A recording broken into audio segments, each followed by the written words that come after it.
For my project, I wanted to make a tennis racket guitar, but I could only get ukulele strings, so I turned it into a ukulele.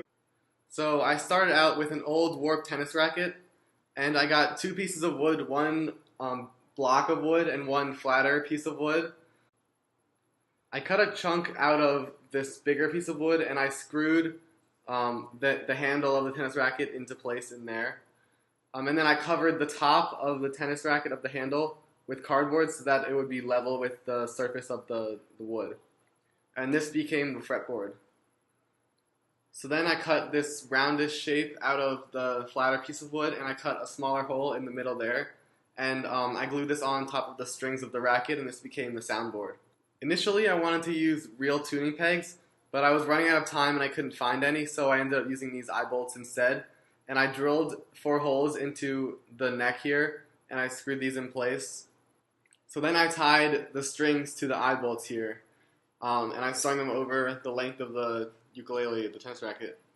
And then I tied them down on the other side, underneath, and I put them over this metal bridge here that I glued and screwed onto the soundboard. The tuning part was the hardest because I had to figure out what notes I wanted the strings to be, and it also took me a long time to tune the strings to the right notes. So once I tuned the 4 strings to the right notes, so G, C, E, and A, I had to figure out where the frets would go.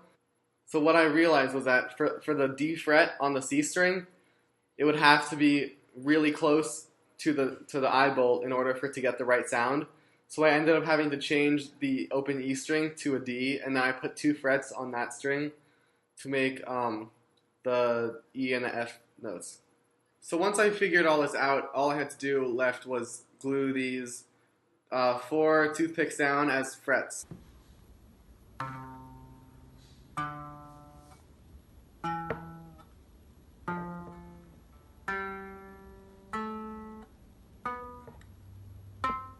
I thought this project was really fun. I think it was my favorite project this year. One thing I wish was different would be that I wish I had a little more time in the beginning to figure out what each note should be and figure out other small details like that. One big problem is that the ukulele gets out of tune really fast, so I have to keep retuning it every few minutes if I want to keep playing it.